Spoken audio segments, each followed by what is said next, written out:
তো মার্শাল আর্টের বিষয়টা একটা যে হাতে পায়ে মার্শাল আর্ট যেটা আমরা দেখছি চতুর্দিকে, কারাটে, কুংফু, বক্সিং, বক্সিংকেও নেয় অনেকে ধরে, জুডো, তাইকান্ডো, এগুলো বিভিন্ন নাম আর কি। মাধ্যমিক আচ্ছা। পাশ করলে যেমন সায়েন্স, আর্টস, কমার্স এবং আরো বিভিন্ন লাইন, এদিকেও বিভিন্ন।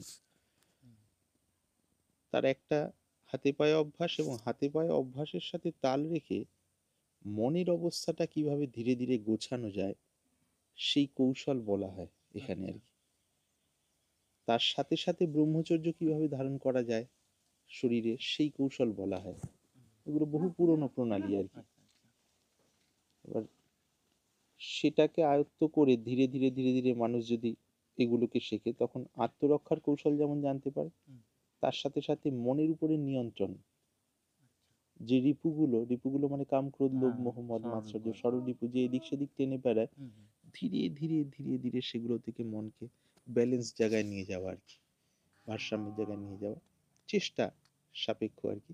খুব আন্তরিক চেষ্টা, মানে ফাঁকির কোনো স্থান নেই। যেটাই হবে একদম সততার সাথে, যে হাজারবার যদি অসফল হই তবুও রাস্তা খুঁজবো, সেইরকম যদি কারো ধৈর্য ধীরে ধীরে ধীরে ধীরে হয়, তখন এগোনো হয়। তো এদের মোটামুটি ওই বিষয়গুলো নিয়ে শুরু, এবং তারপর পড়াশোনার বিষয়গুলো, এবং পড়াশোনার ওগুলো করতে করতে একটা সময় বুঝতে পারি, আরে আধ্যাত্ম যদি এত গভীরই হয়, তাহলে তার মূলের উপলব্ধিটা যদি জীবনে হয়, তাহলে তো জীবন ধন্য হয়। একদম সংক্ষেপে বলছি, যেটা আসল ঘটনা আর কি। আমি বাড়িয়ে কিছু বলি না, বললে কম বলি, বা এমনি যদি ভুল হয় আলাদা কিছু, যে লোককে ইয়ে করার জন্য, প্রভাবিত করার জন্য বাড়িয়ে বলা নিষেধ আর কি। আর আধ্যাত্ম পথে চলতে গেলে ঠিক ঠিক পথের পথিক যারা হবেন তারা বাড়িয়ে বলা উচিত না আর কি। বললেই মানে মনের ময়লা বাড়বে, ময়লা বাড়লেই মানে আধ্যাত্মিক উপলব্ধি থেকে নিচে চলে যাবে। তো সেইভাবে এনাদের এই পথে আসা হয়, 3 ভাই বোন, মা বাবার অনুমতি নিয়ে একদম প্রণালী ধরে সাধু পথে যেমন যেমন বিধি রয়েছে সেভাবে বস্ত্র গ্রহণ বাজার বিষয় আর কি। একটা বিশেষ বৈশিষ্ট্য হলো, যেহেতু মা বাবা অনুমতি দিয়েছেন, 3 ভাই বোনের মধ্যে কেউ না কেউ একজন মা বাবার কাছে থাকবেন। সেটা 6 মাস একজন থাকতে পারেন, সেই 6 মাস পর আরেকজন থাকতে পারেন, 3 মাস থাকতে পারেন, সেটা স্থানকাল পরিস্থিতির উপর নির্ভর করবে। সংসার বিবাহ করা যে সংসার জীবনের বিষয়, সেই জীবন থেকে তারা এই ত্যাগ জীবনটা বেছে নিয়েছেন। আচ্ছা, এই গেল এনাদের একটা দিক। তাদের সাধন ভজনের বিষয়টা হলো, সাধন যেহেতু দেখবেন ওইখানে লাগানো ছিল একটা পোস্টার মতো, অন্ধকারে হয়তো দেখতে পাননি, ওরা নিয়ে গেছে। এখানকার ধারাটা হলো শৈব, শৈব মানে ভগবান শিবের উপাসক, বৈষ্ণব মানে বিষ্ণুর উপাসক, শাক্ত, যোগ, যোগেরও বিভিন্ন ধারা, যোগের মধ্যে একক যোগ, একা বসে যে ধ্যান ধারণা করে গভীরে ভেতরে ডোবার যে বিষয়গুলো, যেগুলো মানুষ যারা করেন, সেটা মন্ত্রের মাধ্যমে হোক বা ধারণা ধ্যানের অন্য ধারা অনুযায়ী হোক, সেইটা। তার সাথে সাথে আবার দেহতত্ত্ব সাধন প্রণালী, যেটা বারবার বিভিন্ন ভিডিওতে বলার চেষ্টা করা হয়েছে। ওই মূল আপনার প্রশ্নে চলে আসবো আর কি। দেহতত্ত্ব সাধন প্রণালীর বিষয়টা হলো এইটি, যে তার আগে বলে রাখি, এই আশ্রমের বিষয়টা 3 বছর পুরো হলো। তার আগে অস্থায়ীভাবে আমরা বিভিন্ন সংস্থায় যখন যেখানে কি পেয়েছি। আর আমি ব্যক্তিগতভাবে সাধনের জন্য আমার শুরুটাই হয়েছিল, বিভিন্ন ভিডিওতে বলেছি, 1997 সাল। 1997 সাল গুরু মহারাজের কাছ থেকে দীক্ষা, এবং তারপর মধ্যপ্রদেশের তপভূমি, সেটি নর্মদা তট, নর্মদা একটি নদী রয়েছে আর কি মধ্যপ্রদেশে, তার উপরে বিখ্যাত বই রয়েছে তপভূমি নর্মদা, তপভূমি নর্মদা আর কি। তো সেই তপভূমিতে নর্মদা তটেই আমার জীবনের সাধনের বিষয়টা প্রথম দিকে বেশ কয়েক বছর যায় আর কি। জায়গাটা হলো ওঙ্কারেশ্বর তীর্থ আর কি। আমার 97 সালে নৈষ্ঠিক ব্রহ্মচর্য বা সন্ন্যাসের বিষয়টা হয়, গুরুদেব কিছুদিন তার কাছে রেখে তারপর ওই স্থানে পাঠান, যোগ সাধনার বিষয়টা ওখান থেকে আর কি। তারপর বিভিন্ন সময় বিভিন্ন মহাপুরুষদের কাছ থেকে সাধনার ধারা পাওয়া যায়, ভক্তির দিকের একটা, জ্ঞান যোগের দিকে, রাজযোগের দিকের, কর্মযোগের দিকের, এবং দেহতত্ত্ব সাধন প্রণালী। সেটা নিয়ে আমাদের এই সম্প্রদায়টা, আমাকে কেন্দ্র করে একটা নতুন সম্প্রদায়ের সূচনা হলো এখানে। পরিচয় তো একটা দিতে হয়, সেই পরিচয়টা বলতে গেলে এই কথাগুলো না বললে পরিষ্কার বলা হয় না। পরিচয়টা হলো এইটা, যেহেতু বহু মহাপুরুষদের ধারা অনুযায়ী সেই জায়গা থেকে সাধন এবং সেইভাবে উপলব্ধির পথে যাওয়া যতটুকু নিয়ে গেছেন মধ্যে। তো পরে আমাকে কেন্দ্র করে আমি যদি এখন পরিচয় দেই, আমি আচার্য রামানুজের ধারা অনুযায়ী, রামানুজ একজন প্রাচীনকাল মানে বহু পুরনো সময় একজন মহাত্মা হয়েছিলেন আর কি। তাহলে আচার্য রামানুজের ধারা অনুযায়ী আমি সাধন পেয়েছি, আমার গোড়াটা তৈরি হয়েছে এবং সেইভাবে উপলব্ধি যতটা ভগবান দিয়েছেন। আবার শঙ্করাচার্য আরেকজন হয়েছিলেন দক্ষিণ ভারতেরই আর কি, আদি শঙ্করাচার্য বলা হয়। বেলুর মঠের সন্ন্যাসীরা সেই শঙ্করাচার্যের ধারার অনুযায়ী, যেমন আপনি নাম শুনে থাকবেন হয়তো তোতাপুরী, রামকৃষ্ণ পরমহংস ওনার, হ্যাঁ ওনার গুরুদেব তোতাপুরী, এনারা সবাই শঙ্করাচার্যের ধারা অনুযায়ী। তো আমি এই আচার্য রামানুজের ধারা অনুযায়ী যেমন পাওয়ার সুযোগ হয়েছে, তেমন শঙ্করাচার্যের ধারা অনুযায়ী যে সাধন প্রণালী বেদান্তের ধারা, সেই অনুযায়ী পাওয়ার সুযোগ হয়েছে। আবার অন্য ধারা অনুযায়ী পাওয়ার সুযোগ হয়েছে, মধ্যাচার্য আচার্য মাধব বা মধ্য, সেই ধারা অনুযায়ী পরবর্তীকালে এই করতে কর্মযোগের মধ্যে দিয়ে গিয়ে তারপর দেহতত্ত্ব ধারা অনুযায়ী। হঠাৎ করে যদি জিজ্ঞেস করা হয় আপনার গুরুকে, এক কথায় আমাকে বলতে হবে যে বহু মহাপুরুষদের কাছ থেকে আমি পেয়েছি, সত্য যদি বলতে হয়। আর তিনি যদি একটু শোনার সময় দেন, মানে শুনতে পারবেন, তখন আমাকে এই বিস্তৃত এই কথাগুলো বলতে হয়, নাহলে কি একটা ভুল ছড়াবে। তো আমি আচার্য রামানুজের ধারা অনুযায়ী, আমি রামানুজি পরম্পরার যদি বলি, তাহলে অল্প বলা হলো। তাহলে শঙ্করাচার্যের ধারা অনুযায়ী যে সাধন করা বছরের পর বছর সেই উপলব্ধি, সেটাকে গোপন করা হলো, আংশিক বলা হলো। তো সেই জন্য প্রথমে বলা হয় এইটা। আর একটু পরিষ্কারভাবে বলতে গেলে এরকম বিভিন্ন ধারা ধরে। আর আমাদের এই আশ্রমটা বর্তমানে আমাকে কেন্দ্র করে যদি বলা হয়, এই কথাগুলো বলতে হয়, এগুলো কোনো অহংয়েরও কথা নয়, কেবল পরিচয় দেওয়ার জন্য। সমন্বয়ী সম্প্রদায় বলে একটি নতুন সম্প্রদায়ের সূচনা হলো। সমন্বয়ী সম্প্রদায় মানে বিভিন্ন ধারার সমন্বয়। আমরা যেমন নির্গুণ নিরাকার কেউ বিশ্বাস করি অন্তর থেকে, এবং সগুণ সাকার কেউ সেইভাবেই অন্তর থেকে গ্রহণ করি। কর্মযোগের মাধ্যমে যে পরমাত্ম তত্ত্ব উপলব্ধিতে আসে, এটা যেমন হৃদয় থেকে ভগবান যে উপলব্ধিতে নিয়ে গেছেন সেটা যেমন রয়েছে, তার সাথে সাথে ভক্তিযোগ, রাজযোগ, জ্ঞান যোগের মধ্যে দিয়েও যে সেই দিকে যাওয়া যায়, সেই বিষয়গুলো যেমন যেমন ভগবান দিয়েছেন সেটা। তো এগুলো ভেতরের, যেহেতু এখানকার টের পাওয়া, সেই জন্য ভেতরে আর কোনো সংশয় নেই, সন্দেহ নেই যে এটা বেশি ভালো ওটা কম ভালো, আমারটা বেশি ভালো ওনারটা কম ভালো, এই ব্যাপারটাই নেই। যেখানে যারা যেভাবে এই পথে চলছেন, তিনি যদি ঠিক মানুষ হন, ঠিক মানুষ বহুবার পড়ে যেতে পারেন, মন অন্যদিকে চলে যেতে পারে, কিন্তু তিনি তো ঠিক পথে চলছেন, তাহলে তো ওঠাপড়া থাকবেই। এটা একটা। আর কেউ যদি জেনে বুঝে লোক ঠকানো, যে ব্যাপারটা কালকে বললাম, সেটা হয়, সেটা একটা আলাদা জিনিস, তারা লোক ঠকানোর জন্যই এসেছেন। কিন্তু সাধু পথে চলতে গেলে যেহেতু ষড়রিপুকে ধীরে ধীরে ধীরে ধীরে ভারসাম্যের দিকে নিয়ে যাওয়ার ব্যাপার থাকে, সেই জন্য বহু উত্থান পতন হয়, একদম অপ্রিয় সত্য কথা আর কি এটি।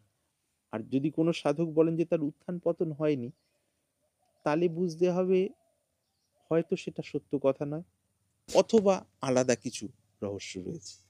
চলা মানেই যখনই উপর দিকে যাব, তখন ওঠা পড়া হওয়াটাই স্বাভাবিক, আর সেটাই পথের স্বাভাবিক প্রকৃতি। তো রাজযোগ, জ্ঞানযোগ, কর্মযোগ এবং ভক্তিযোগের মাধ্যমে যেমন পরম প্রাপ্তি হয়, ঠিক দেহতত্ত্ব সাধনের দ্বারা অন্তরের সেই উপলব্ধি হতে পারে।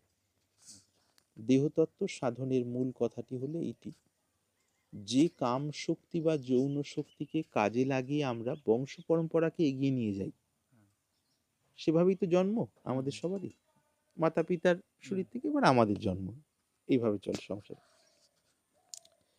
সেই শক্তিকে যেমন শুক্রাণু ডিম্বাণু মিলিত হলো এবং গর্ভাশয়ে স্থান পেয়ে সেখান থেকে ধীরে ধীরে ধীরে ধীরে আরেকটি জীব বা প্রাণী তৈরি হলো, বিজ্ঞানের হিসেবে বলতে গেলে এই ভেতরের। আবার সেই শক্তিকে স্খলন না করে শরীরের মধ্যেই ধারণ করে বিশেষ প্রণালীতে তার সাথে মনকে যুক্ত করে, সেটাই আবার অন্তরের গভীর আধ্যাত্মিক উপলব্ধির মধ্যে পৌঁছানো যায়। এই ধারা বহু আগে থেকে আছে, তন্ত্র সাধনার মধ্যে আছে, বৈষ্ণবীয় ধারার মধ্যে আছে, দেহতত্ত্ব বাউল বলে যারা পরিচয় দেন তাদের মধ্যেও আছে আর কি, একটু রকম ভেদ, কিন্তু মূলটা প্রায় এক আর কি। এবার যেহেতু শরীর নিয়ে সাধনা, সেই জন্য সব পথে যেমন মিথ্যে বা ভণ্ডামি যাকে বলি আছে, এ পথে আমার মনে হয় হয়তো একটু বেশিই আছে, যেহেতু শরীর নিয়ে। সেই জন্য আমাদের তো একটা মন ভালো দিকে, আবার একটা মন খারাপ দিকে, হ্যাঁ দুদিকে সাধারণভাবে এইটা থাকে। তো সেই জন্য এই দেহতত্ত্ব সাধন নিয়ে বহু মানুষকে ফাঁকি দেওয়ার মানুষও প্রচুর রয়ে আছে, যেমন অন্য ধারায় যেমন আছে, এক্ষেত্রে তাই আর কি। এটা আমি নেগেটিভটা বলে ওখানে শেষ করছি না, বলতে চাইছি যে দেহতত্ত্ব ধারা ধরেও সেই পরম প্রাপ্তির দিকে যাওয়া যায় এবং সেই উপলব্ধি হতে পারে আর কি। তো আমাদের আশ্রমটা এখানকার এই যে আমাদের থাকা বা ইত্যাদি, এটা হলো বাউল ধারার আদলে, বাউল ধারার ওই সেট আপটা, যেহেতু নরনারী একসাথে থাকা ওঠা বসা সমস্ত কিছুই সেভাবেই থাকে, কিন্তু অন্যান্য বাউল ধারার আশ্রমের সাথে এর পার্থক্য কিছু হলো এইটা, এর মধ্যে অন্যান্য ধারা মিশ্রিত রয়েছে। একক যোগ সাধন রয়েছে, কর্মযোগ রয়েছে, ভক্তিযোগ রয়েছে, রাজযোগের বিষয় মানে একক যোগের বিষয়গুলো রয়েছে। তো যেমন যেমন মানুষ আসেন, যাদের যেমন যেমন ভেতরের খিদে বা অবস্থা, সেই সেইভাবে তাদের সামনে পথ তুলে ধরার একটা চেষ্টা করা হয়। যার যেমন ভাব সেটা তার, তিনি সেই সময় যে অবস্থায় পৌঁছে আছেন মন এবং ভেতরের স্থিতি, সেই জায়গা থেকে লিঙ্ক করে দেওয়ার চেষ্টা করা হয় যে হ্যাঁ এইভাবে হলে তাহলে তার বিশেষ উপকার হবে, তিনি যেখানেই থাকুন সেখানে গিয়ে সেভাবে চলবেন। তাহলে এটা সমন্বয়ী সম্প্রদায় বলা যায় আর কি, আমরা পরিচয়টা ওইভাবে দিয়ে থাকি। কেউ কেউ অনেক সময় দেখেছি, প্রাসঙ্গিক যেহেতু ভিডিওতে রেকর্ডিং হচ্ছে সেই জন্য আরো বিশেষভাবে বলছি, অনেক সময় দেখেছি যে কোনো এক পরম্পরা থেকে আমার শুরু, হয়তো প্রসঙ্গক্রমে সমন্বয়ী সম্প্রদায় বললাম, সেই পরম্পরা বা দ্বিতীয় পরম্পরা বা তৃতীয় পরম্পরার তাদের কাছে যখন এই ভিডিও বা কথাগুলো গেল, তারা কেউ মনক্ষুণ্ণ হলেন, অসন্তুষ্ট হলেন। এই রে, যোগানন্দ তো আমাদের এখান থেকেই প্রথম ইয়ে হয়েছে, সেটা তো বললো না, দেখো এগিয়ে গেলে একটু দু চারজন মানুষ চিনলে তখন অহংকার হয়, এই কথাটা অন্য কেউ আলোচনা করলেন। কিন্তু অদ্ভুত ব্যাপার, আবার সেই কথার সাথে সাথে যে আমি এই সমস্ত সম্প্রদায় যেখান থেকে সেই ব্যাপারগুলো যে খুলেও বলেছি বিভিন্ন জায়গায়, সেগুলো তারা আবার শুনলেন না। তো এটা বলার উদ্দেশ্য হলো এইটাই, সাধনের হিসেবে বেশিরভাগ সময় মানুষের মন অজ্ঞানে ঢাকা থাকে, নিজে যেটা বোঝে সেটাকেই ঠিক বলে মনে করে, তার থেকেও যে আরো উচ্চতর আরো উদার ভাবনা হতে পারে সেই দিকে মন যায় না, আর নিজের বোঝাটা যে কতটা ঠিক সেটাও সঠিক কোনো জায়গায় গিয়ে ঠিকও করে নেন না, এই কারণে ভ্রান্তি ছড়ায়। তো যেখান থেকে যেভাবে আমার এ পথে আসার মুখ্য বা গৌণভাবে সুযোগ হয়েছে, সবাই গুরুজন, সবাই মহাত্মা, তো সকলকে প্রণাম করে সকলের আশীর্বাদ নিয়ে এই সমন্বয়ী সম্প্রদায়ের সূচনা। তো এখানে দেহতত্ত্ব সাধনার বিষয় যদি ধরা যায়, সেটি হলো ব্রহ্মচর্য মূল। হ্যাঁ, অনেক মানুষের ধারণা কি জানি, নরনারী একসাথে থাকেন বলে বোধহয় ব্রহ্মচর্যের বিষয়টা নেই। ব্রহ্মচর্যের বিষয়টা অন্য জায়গার থেকে আরো কঠিন ভাবে আছে। একক সাধনায় ব্রহ্মচর্য যেভাবে পালন করেন এখন বিভিন্ন আশ্রম মঠে, তাদের থেকে অনেক দৃঢ়ভাবে অনেক কঠিনভাবে করা হয় ব্রহ্মচর্য পালন, যদি কেউ চলেন। তার কারণটা কি, ব্রহ্মচর্য পালন দূরে দূরে থেকে একজন নারী একজন নরকে এড়িয়ে এড়িয়ে থেকে, একজন নর একজন নারীকে এড়িয়ে এড়িয়ে থেকে, অর্থাৎ স্ত্রী পুরুষ একে অপরের থেকে দূরে থেকে কিছু নিয়ম পালন করে ব্রহ্মচর্য পালন করা একটা জিনিস, হ্যাঁ, যদি একটা অভ্যাস হয়ে যায়। কিন্তু নরনারী একসাথে থাকা, একসাথে ওঠা বসা শোয়া, একসাথে কথোপকথন, এর মধ্যে থেকেও যদি ব্রহ্মচর্যের বিষয় হয়, তখন জানতে হবে যে দুটো লাইন, এখানে মাঝামাঝির কোনো জায়গা নেই। এক হলো স্থূল স্খলনমুখী যে যেমন জীবন থাকে তেমন, তার মাধ্যমে মানুষকে ঠকানো, আর না হলে তার ভেতরের শক্তি ধারণের রহস্য ভেতরে ফুটে উঠেছে আর কি, না হলে হবে না আর কি। মাঝামাঝি রইলাম, সেরকম হয় না সাধারণত আর কি। তো দেহতত্ত্ব সাধনে অনেকেই একটু ঘৃণার চোখে, একটু নিচু ভাবে দেখে থাকেন। এই নরনারী একসাথে আছে, সেটা আবার কি সাধনা? কিন্তু সেই নরনারীকে একসাথে থাকার পর দুজনেরই শারীরিকভাবে সক্ষম হওয়ার পর শরীরের ষাঁড় ধাতুকে রক্ষা করা, তার জন্য মনের কি ব্যালেন্স লাগে এবং কি কিভাবে যেতে হয়, না ঢুকলে বোঝা যাবে না ব্যাপারটা। সম্পূর্ণ গুপ্ত বিষয় আর কি। বেশিরভাগ ক্ষেত্রে বাউল যারা, এগুলো বলেন না আর কি। বেশিরভাগ ক্ষেত্রে বলেন না, নিজেদের গোষ্ঠীর মধ্যে, শিষ্যদের মধ্যে হয়তো স্থানকাল পরিস্থিতি বিশেষে বুঝে বলেন। এই ক্ষেত্রে এই যে ভিডিওগুলো মানে রেকর্ডেড হচ্ছে, অনেক জায়গায় বেশ কিছুটা খুলে বলে দেওয়া হয়েছে, সেই জন্য বেশ কিছু মানুষ অসন্তুষ্ট। যে যে পরম্পরা থেকে এসেছি, সেই পরম্পরার অনেকে অসন্তুষ্ট, যে সাধু বাবা এগুলো বলে দিলেন, এগুলো তো আমরা আমাদের মধ্যে ইয়ে করে রাখি। কিন্তু এগুলো বলার পেছনে কিন্তু কোনো স্থূল অহংয়ের বিষয় নেই, জানানো যে এরকম সম্ভব। এটা শোনার পর যদি কেউ পরীক্ষা করে নিতে আসেন, পরীক্ষা করে নিন। আমি তো একটা বইয়ে ওখানে লেখা হয়েছে, নবমার্গ দর্শন বলে একটি বই লিখেছি হিন্দিতে, এখন হিন্দিতে লেখা হয়েছে, ওর বাংলায় অনুবাদ হচ্ছে। ওখানে লেখা হচ্ছে যা যা বলা হলো এগুলো কেবল কথার কথা নয়, যদি সেরকম আমাকে লিগ্যাল অ্যাটমসফিয়ার দেওয়া যায়, লিগ্যাল পরিস্থিতি দেওয়া যায়, সেখানে ওটা ইমপ্লিমেন্ট করে দেখানো যাবে, প্রয়োগ করে দেখানো যাবে। যদি যে নরনারীর দুজনেরই শরীরের যৌবনের শক্তি রয়েছে এবং মিলিত হওয়ার পরও মন স্থির রাখা যায় এবং না চাইলে শক্তি স্খলন না করে সেখান থেকে আবার বেরিয়ে চলে আসা যায়। এটা যে কথার কথা নয়, প্র্যাকটিক্যালি আমি তো ওপেন বলেছি আর কি, মেডিকেলি টেস্ট করা হোক। এটা কেন? নিজেদের অহংয়ের প্রকাশ নয়, এটা যে একটা সাধন ধারা ছিল এবং আছে, সেটা সাধারণের মধ্যে প্রকাশের জন্য আর কি। একদিকে বাউল ধারা ইত্যাদি তারা গোপন করে রাখছেন, সাধারণ মানুষ জানতে পারছে না। কেউ শুনে বোঝেন না না, এটা তো সম্ভব নয়। এমনি নরনারী একে অপরের চিন্তা করেই শরীর উত্তেজিত হয়ে শরীর থেকে শক্তি স্খলন হয়ে যায় প্রায়, অনেক ক্ষেত্রে এরকম দেখি।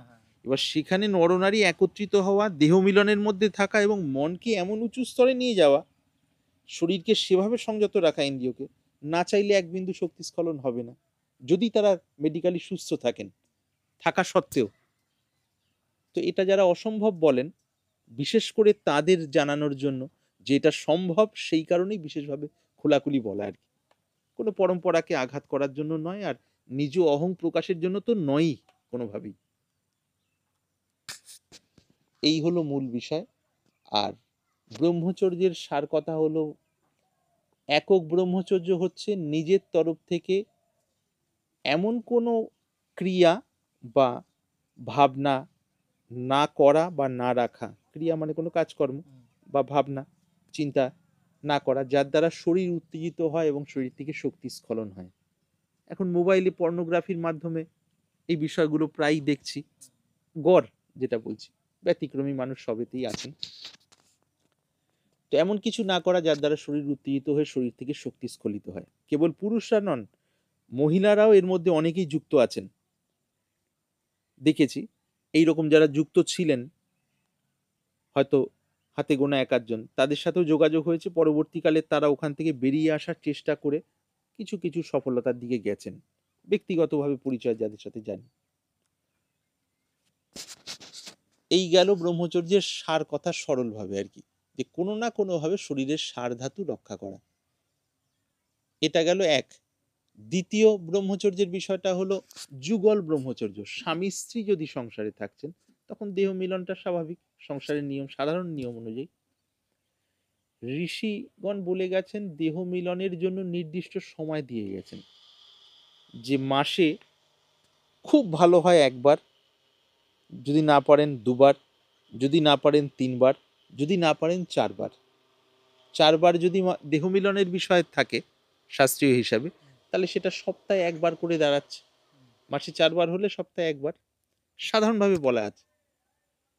এটা গেল একটা স্তরের কথা। এর থেকেও আরো গভীর স্তরের কথা হলো এইটি, কেউ যদি শরীরে শক্তি ধারণের রহস্য জানেন, জানেন মানে কেবল থিওরিটিক্যালি না, থিওরিটিক্যালি জেনে পরিষ্কার বোঝা এবং ধীরে ধীরে শিরা উপশিরার গুলোকে সেরকম ভাবে স্ট্রং করা, মনকে সেরকম ভাবে স্ট্রং করা, অর্থাৎ শক্তিশালী করা, যে না চাইলে শরীর থেকে শক্তি স্খলন হবে না।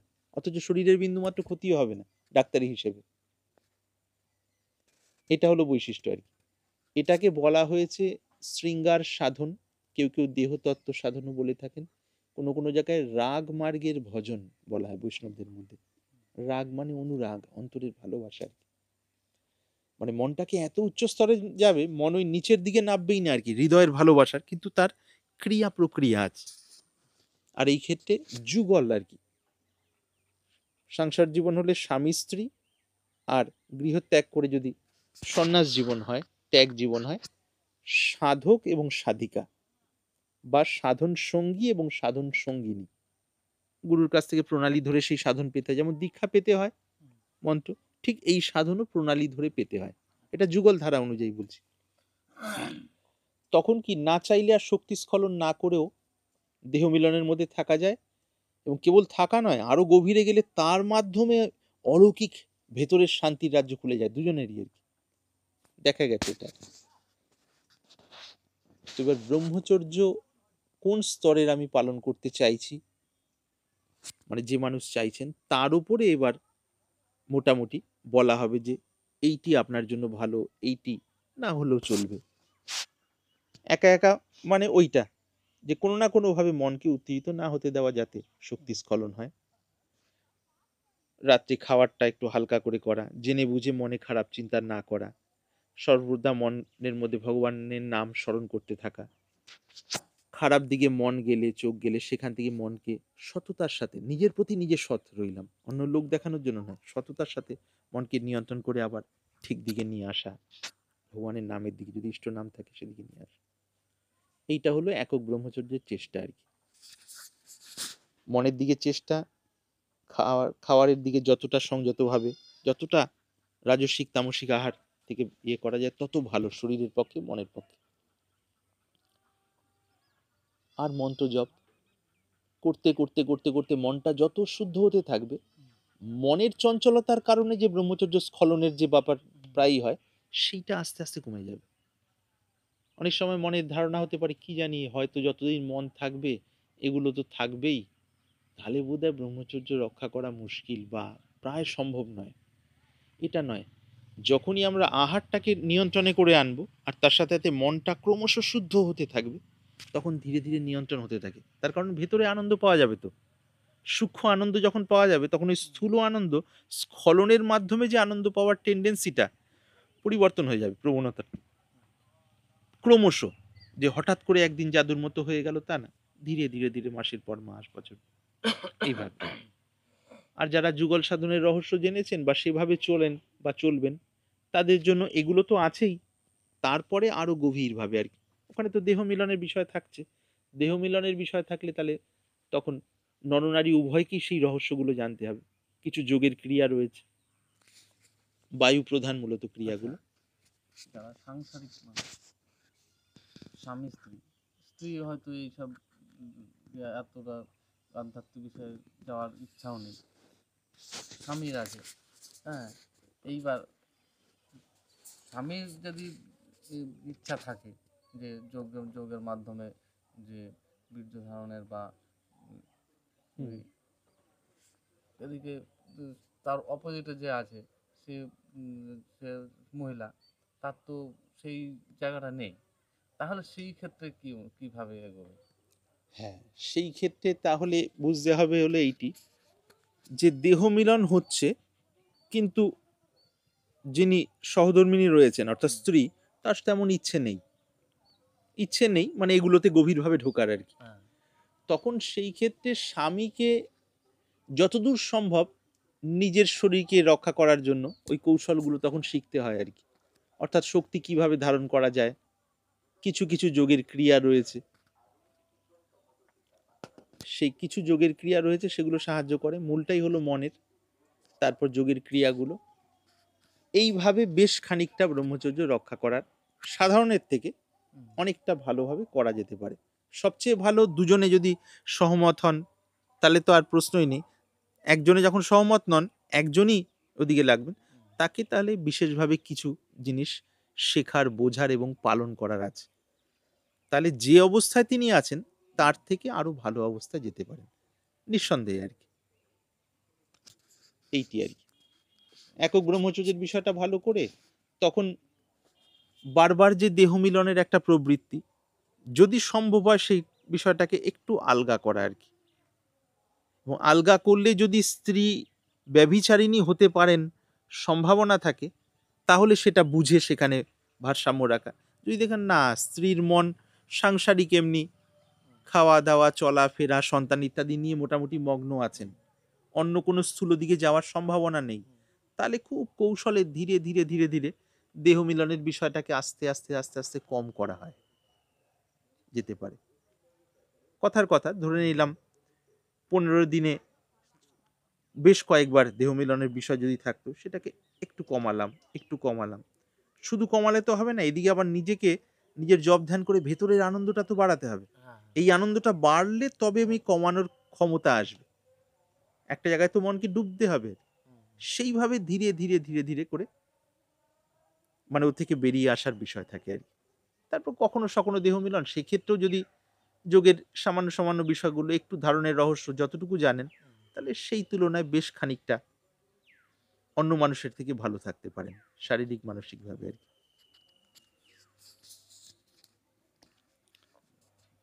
ক্রিয়ার বিষয়গুলো এখানে আর বলছি না, হুম, দরকার হলে এই রেকর্ডিং হয়ে গেলে সেরকম দরকার হলে আপনার আগ্রহ থাকলে দু একটা বলে দেওয়া যাবে আর কি। আচ্ছা। কারণ ব্রহ্মচর্যটা যতক্ষণ ভালো করে না হচ্ছে ততক্ষণ মনের মধ্যে তেজ থাকবে না। আর যে ভেতরের একটা শান্ত ভাব, হুম, মাথা থেকে পা পর্যন্ত ভেতরে তৃপ্তি, শান্ত অথচ শক্তিশালী, হুম, এই দুটো ভাব ওই ব্রহ্মচর্যের কারণে হয় আর কি। এইটাই, তখন মন্ত্র জপ করলে খুব তাড়াতাড়ি অনুভূতির রাজ্যে ঢোকা যায়। অনেকে দেখা গেছে যে মন্ত্র স্মরণ করছেন কিন্তু যোগ রাজ্যের অনুভূতি সেরকম ভাবে খুলছে না। হুম, হ্যাঁ, তার মূল কারণ অনুভূতিগুলো তো সব স্নায়ুতন্ত্রকে কেন্দ্র করে, ভেতরের সূক্ষ্মাতি সূক্ষ্ম শিরা উপশিরা এবং শক্তি সেটাকে কেন্দ্র করে। এবার সূক্ষ্মাতি সূক্ষ্ম শিরা উপশিরা রক্তের মধ্যে যদি মূল শক্তিটি না থাকে বা কম থাকে, হুম। তখন যোগের উপলব্ধিগুলো সেভাবে আসে না আর কি। আসলেও তখন অনেক সময় অসুবিধে হয় দেখা গেছে। সেই জন্য ব্রহ্মচর্যটা সবের ক্ষেত্রেই পুঁজি আর কি। গৃহস্থ জীবনের ক্ষেত্রে আর সাধু জীবনের ক্ষেত্রে তো এটাই আধার আর কি, অবলম্বন আর কি। এই আর কি।